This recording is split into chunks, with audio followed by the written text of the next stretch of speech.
Hey everybody, how you doing out there? And welcome to another ranking video. I am continuing my ranking the victims' deaths from the Friday the 13th movies. I'm sure if you saw the thumbnail, I'm on number 3 right now. But in case you didn't catch me on the first two, just to go real quick, I sat down and I started watching the Friday the 13th movies. I got the first 3 done pretty much like one movie a day or something like that. And I was like, you know what? I would like to rank the victims' deaths, but instead of doing it as one big video or several videos, I'm sure it would actually take, why don't I just do them individually? So now that I'm on this third one here, I'll be all caught up with what I've seen, and then eventually when I can, I will get to the fourth one all the way to the remake here.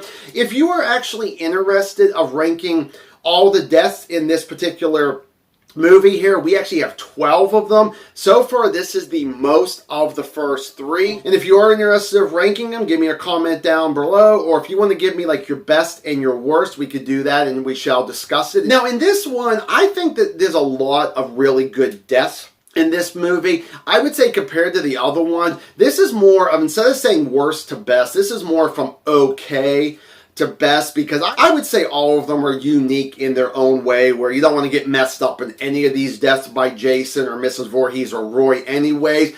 But I definitely enjoyed these ones more, and I feel like that there's not really technically a weak one, just ones I would say are okay. So let's get ourselves started. Number 12 is going to be a character named Loco. Now, he's actually one of 3 bikers in this movie. We have another guy, and we have a woman. We'll get to them when we get to them there. Now, when it comes to Loco, him and the other 2 bikers were actually going to burn the barn. Now, Jason lives in this barn. This is actually where he hides. So, of course, he's not going to let this happen. So, whenever you got Loco going into the barn, now he's the second guy. The woman Fox was the first one that actually went in there. He eventually goes into the barn with holding holding gasoline tanks. And he's wondering where she is.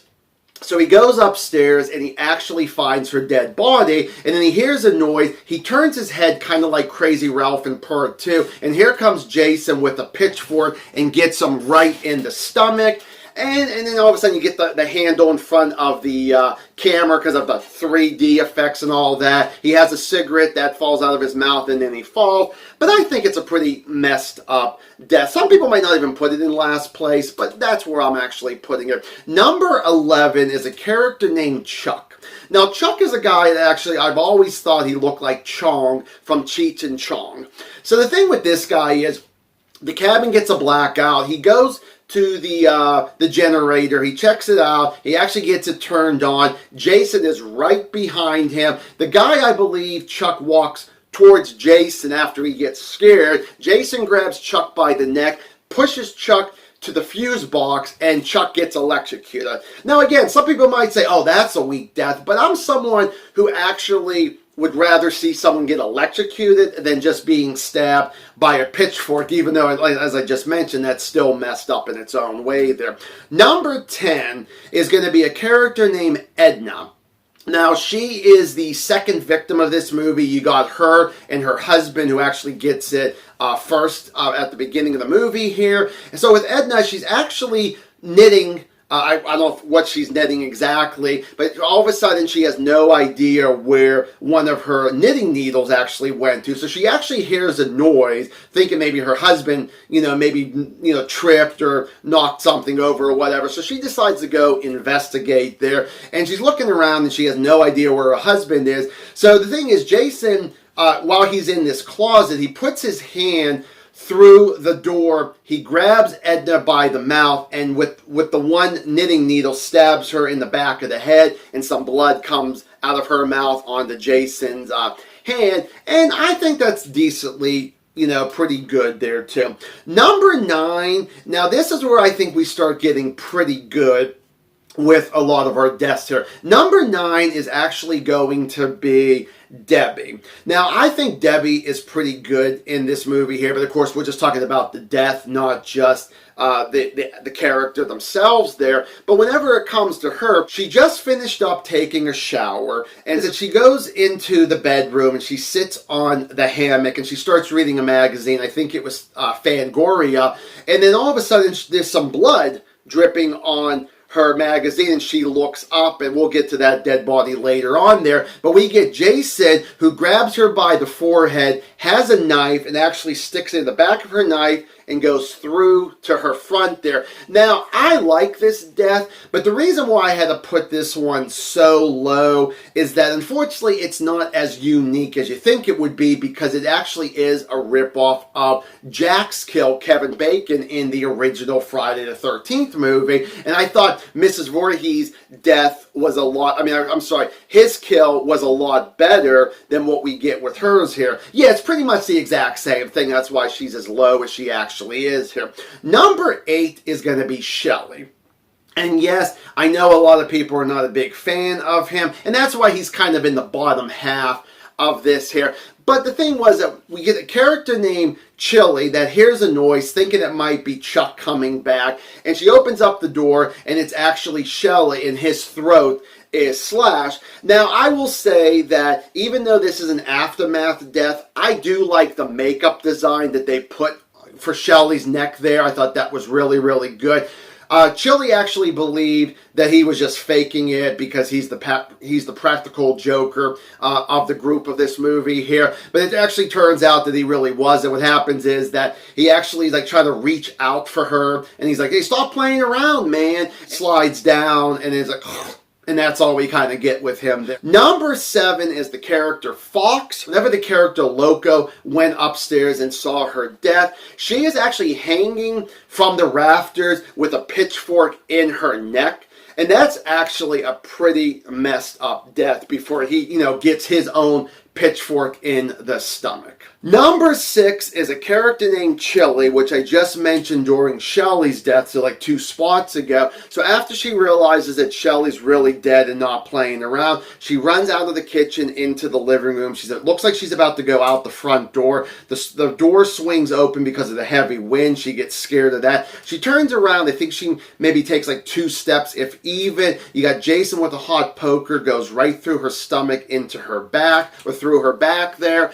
And a lot of people never really was a big fan of this death, that at least I've noticed on YouTube, let alone people I would talk to. I've always liked this death here. I don't know if it's because I do like the character, even though we're just talking about the death, not the character overall, including the death. But I've always thought, I don't know, being stabbed with a hot poker seemed like it was a very interesting idea, especially back for the 80s. Number 5 is a character named Ali. He is our final guy in the biker gang here. So the thing with him is, at one point, we thought he was already dead. We thought Jason may have bashed his head in with kind of a small little billy club. But then no, what happens is he ends up being our final victim, where Jason is actually going towards our final girl in the barn there. He comes out of like this little shed area. He grabs Jason by the shoulder, turns Jason around. Jason chops off his hand, which I think is already messed up as that is. And I think Jason might have kicked this guy, because Ali goes down and Jason starts like hacking him up. Now, we don't see him being hacked up. We just see Jason actually doing this, but I'm assuming he's definitely hacking up on him there. And I do really like that death. And I thought he deserved to be in the top 5, because we thought he was dead once. He comes back from being knocked out, and then he gets more messed up on that. Number 4 is going to be Rick. And the thing, I think everybody knows with Rick here, so I won't go through the whole thing with him. Rick is the one where Jason is actually pretty much has his hands right here, crushes his skull, and his eye comes out. Now, I like this one, and I thought this was going to be number 1, but this is just one of those deaths where I kind of fell out of love with it a little bit. Plus, it's also the whole thing where you can definitely see the string being pulled out of the dummy's face there, and I'm just like, for the longest time, I never noticed that, and then when other people would talk about it, I would start noticing it a little bit more. So, yeah, that does kind of bother me a little bit more on that. Number 3 is going to be Vera. Now, overall, I'm not a big fan of this character, but of her death, I think is very messed up, where she actually had Shelley's wallet because she needed to borrow some money, and Shelly ended up giving her his entire wallet, and this is actually where they meet the biker gang. She's looking at it and sees Shelly, and I'm assuming was his mother or picture,